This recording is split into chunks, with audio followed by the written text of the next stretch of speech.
Eyes of the Panther by Ambrose Bierce. 1.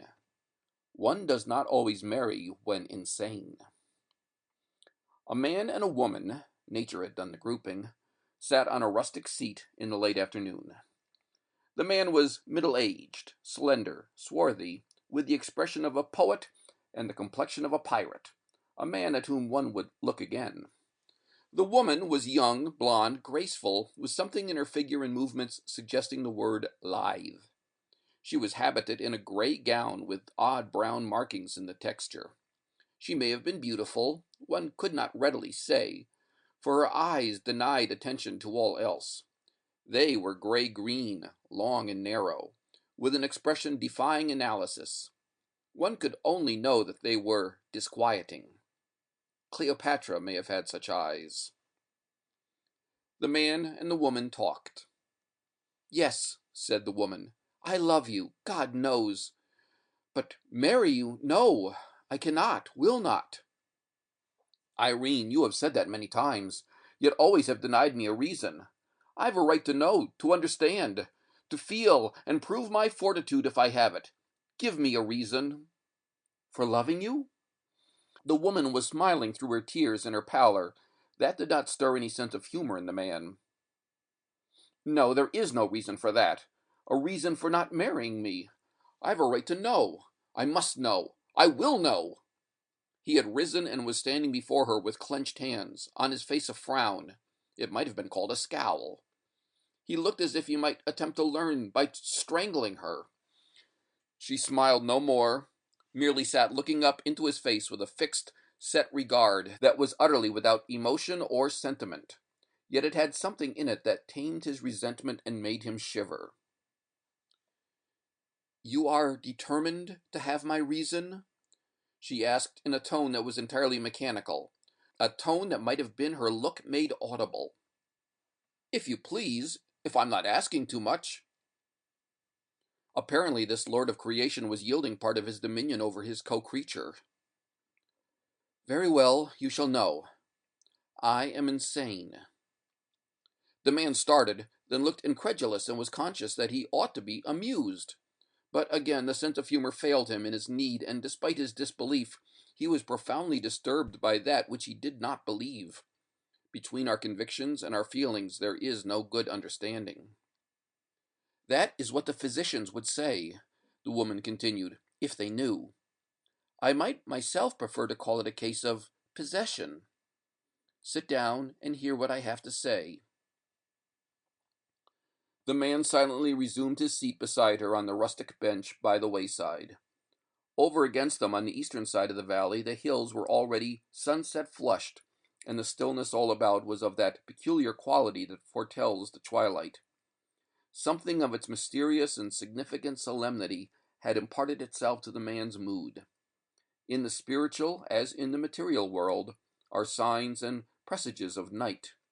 Rarely meeting her look, and whenever he did so conscious of the indefinable dread with which, despite their feline beauty, her eyes always affected him, Jenner Brading listened in silence to the story told by Irene Marlowe.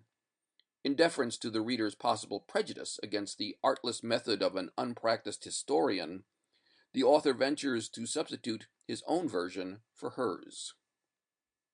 2. A room may be too narrow for three, though one is outside.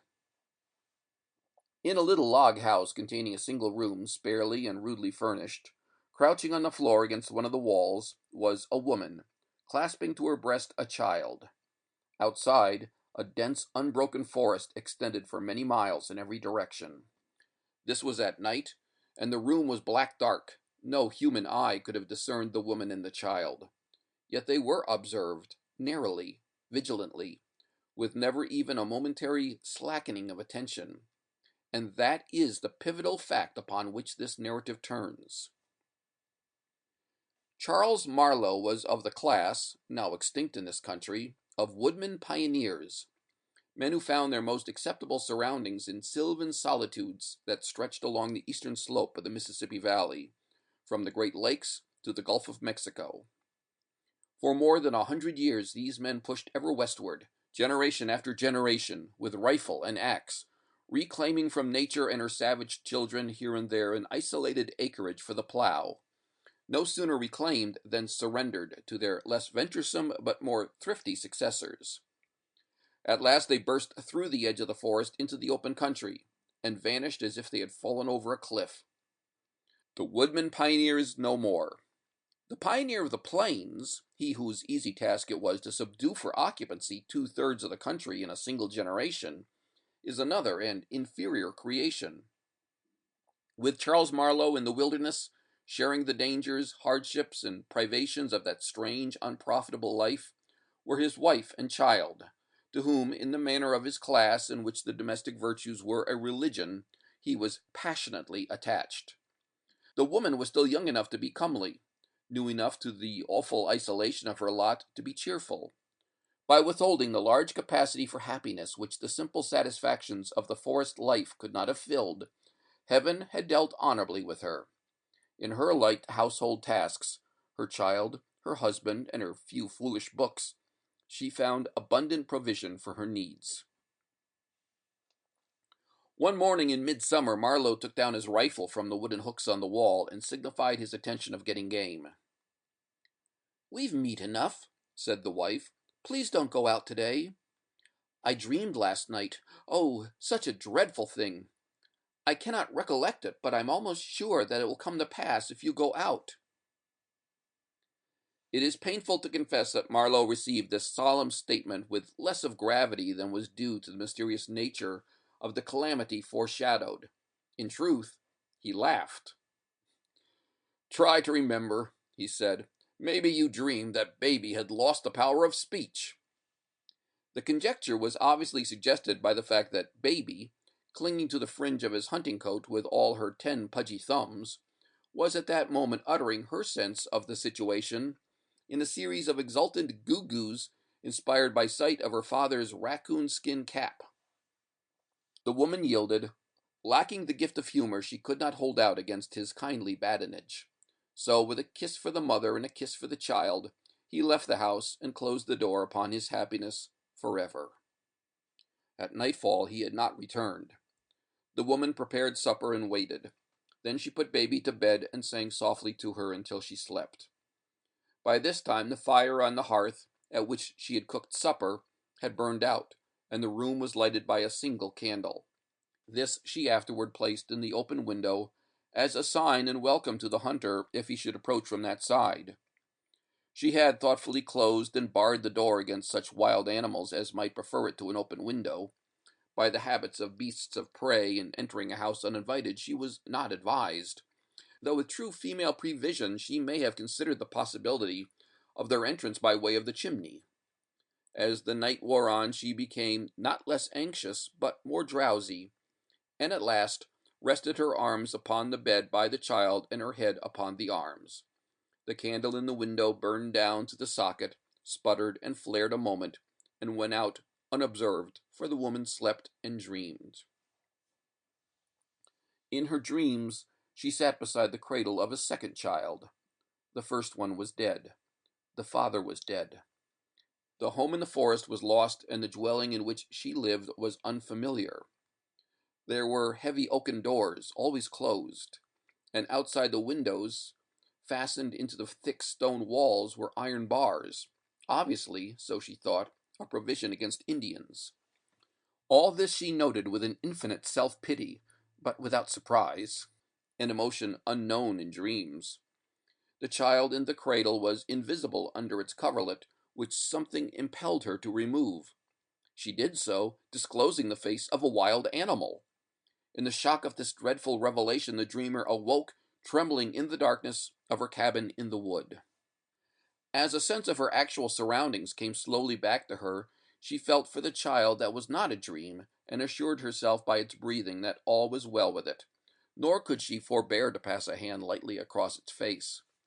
Then, moved by some impulse for which she probably could not have accounted, she rose and took the sleeping babe in her arms, holding it close against her breast. The head of the child's cot was against the wall, to which the woman now turned her back as she stood. Lifting her eyes, she saw 2 bright objects, starring the darkness with a reddish-green glow.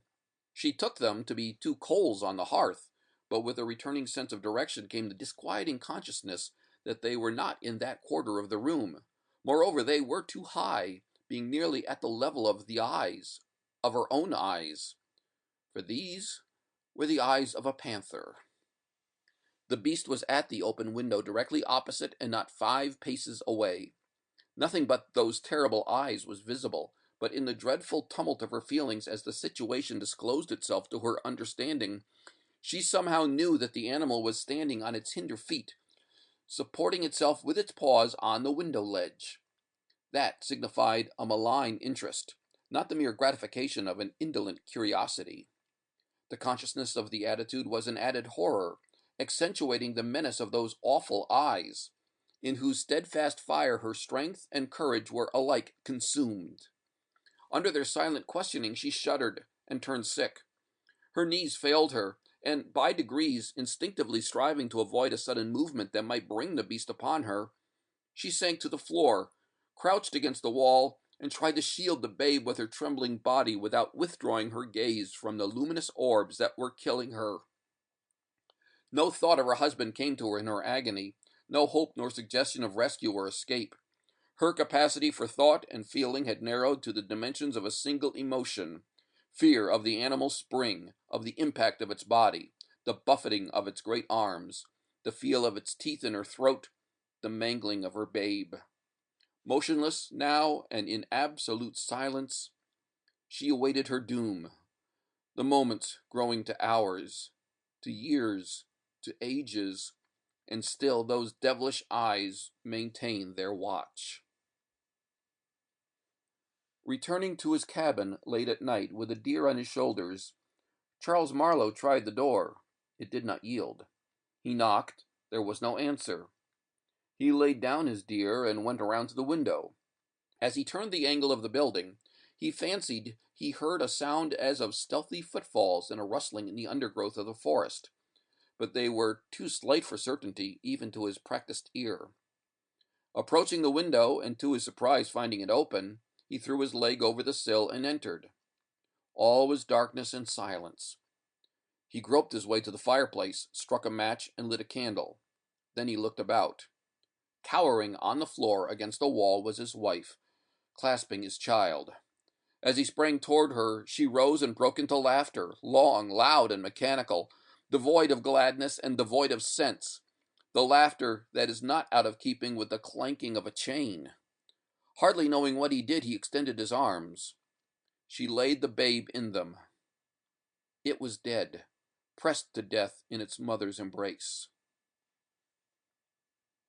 3. The theory of the defense. That is what occurred during a night in a forest, but not all of it did Irene Marlowe relate to Jenner Brading. Not all of it was known to her. When she had concluded, the sun was below the horizon, and the long summer twilight had begun to deepen in the hollows of the land. For some moments Brading was silent, expecting the narrative to be carried forward to some definite connection with the conversation introducing it. But the narrator was as silent as he, her face averted, her hands clasping and unclasping themselves as they lay in her lap, with a singular suggestion of an activity independent of her will. "It is a terrible story," said Brading at last, "but I do not understand.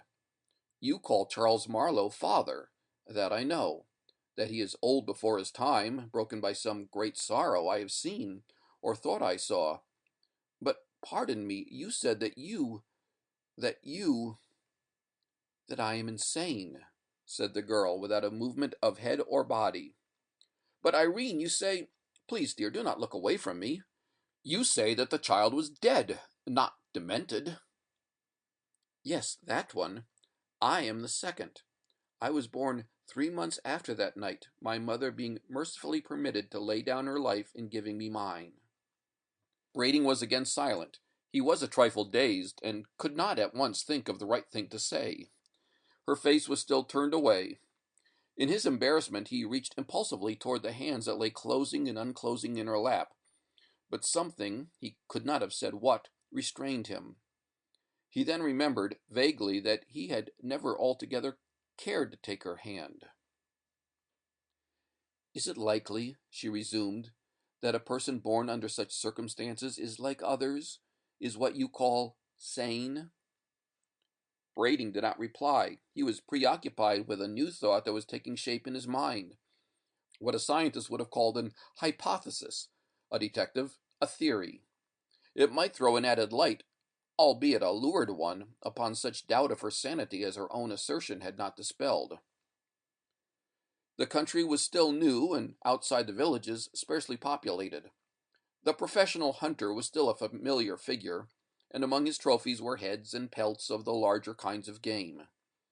Tales variously credible of nocturnal meetings with savage animals in lonely roads were sometimes current, passed through the customary stages of growth and decay, and were forgotten. A recent addition to these popular apocrypha, originating apparently by spontaneous generation in several households, was of a panther which had frightened some of their members by looking in at windows by night. The yarn had caused its little ripple of excitement, had even attained to the distinction of a place in the local newspaper, but Brading had given it no attention. Its likeness to the story to which he had just listened now impressed him as perhaps more than accidental. Was it not possible that the one story had suggested the other, that finding congenial conditions in a morbid mind and a fertile fancy, it had grown to the tragic tale that he had heard? Brading recalled certain circumstances of the girl's history and disposition of which, with love's incuriosity, he had hitherto been heedless, such as her solitary life with her father, at whose house no one apparently was an acceptable visitor, and her strange fear of the night by which those who knew her best accounted for her never being seen after dark. Surely in such a mind imagination once kindled might burn with a lawless flame, penetrating and enveloping the entire structure. That she was mad, though the conviction gave him the acutest pain, he could no longer doubt. She had only mistaken an effect of her mental disorder for its cause, bringing into imaginary relation with her own personality the vagaries of the local myth makers. With some vague intention of testing his new theory, and no very definite notion of how to set about it, he said gravely, but with hesitation, "Irene, dear, tell me. I beg you will not take offense, but tell me." "I have told you," she interrupted, speaking with a passionate earnestness that he had not known her to show. "I have already told you that we cannot marry.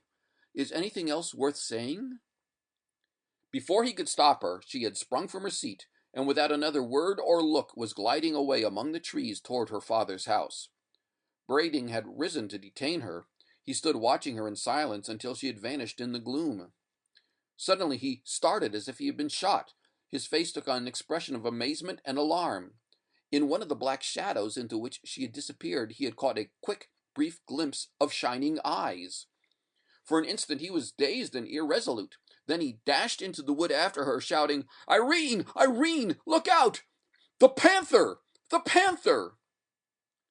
In a moment he had passed through the fringe of forest into open ground, and saw the girl's gray skirt vanishing into her father's door.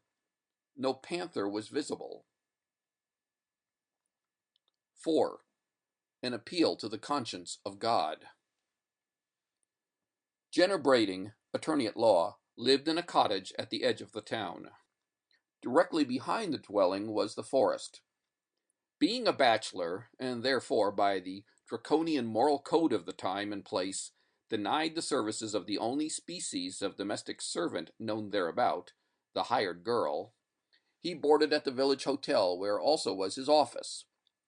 The woodside cottage was merely a lodging maintained, at no great cost to be sure, as an evidence of prosperity and respectability.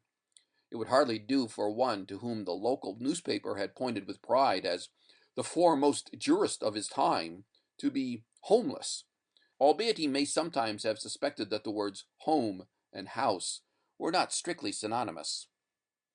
Indeed, his consciousness of the disparity and his will to harmonize it were matters of logical inference, for it was generally reported that soon after the cottage was built, its owner had made a futile venture in the direction of marriage, had in truth gone so far as to be rejected by the beautiful but eccentric daughter of old man Marlowe, the recluse. This was publicly believed because he had told it himself, and she had not. a reversal of the usual order of things which could hardly fail to carry conviction. Brading's bedroom was at the rear of the house, with a single window facing the forest. One night he was awakened by a noise at that window. He could hardly have said what it was like. With a little thrill of the nerves, he sat up in bed and laid hold of the revolver, which, with a forethought most commendable in one addicted to the habit of sleeping on the ground floor with an open window, he had put under his pillow. The room was in absolute darkness, but being unterrified, he knew where to direct his eyes, and there he held them, awaiting in silence what further might occur. He could now dimly discern the aperture, a square of lighter black. Presently there appeared at its lower edge two gleaming eyes that burned with a malignant luster inexpressibly terrible. Brading's heart gave a great jump, then seemed to stand still. A chill passed along his spine and through his hair. He felt the blood forsake his cheeks. He could not have cried out, not to save his life, but being a man of courage, he would not, to save his life, have done so if he had been able. Some trepidation his coward body might feel, but his spirit was of sterner stuff. Slowly the shining eyes rose with a steady motion that seemed an approach, and slowly rose Brading's right hand, holding the pistol. He fired. Blinded by the flash and stunned by the report, Brading nevertheless heard, or fancied that he heard, the wild, high scream of the panther, so human in sound, so devilish in suggestion. Leaping from the bed, he hastily clothed himself, and, pistol in hand, sprang from the door, meeting 2 or 3 men who came running up from the road. A brief explanation was followed by a cautious search of the house. The grass was wet with dew. Beneath the window it had been trodden and partly leveled for a wide space, from which a devious trail, visible in the light of a lantern, led away into the bushes. One of the men stumbled and fell upon his hands, which, as he rose and rubbed them together, were slippery. On examination, they were seen to be red with blood. An encounter, unarmed, with a wounded panther was not agreeable to their taste. All but Brading turned back. He, with lantern and pistol, pushed courageously forward into the wood. Passing through a difficult undergrowth, he came into a small opening, and there his courage had its reward, for there he found the body of his victim. But it was no panther. What it was is told, even to this day, upon a weather-worn headstone in the village churchyard, and for many years was attested daily at the graveside by the bent figure and sorrow-seamed face of old man Marlowe, to whose soul, and to the soul of his strange, unhappy child, peace, peace and reparation. End of The Eyes of the Panther.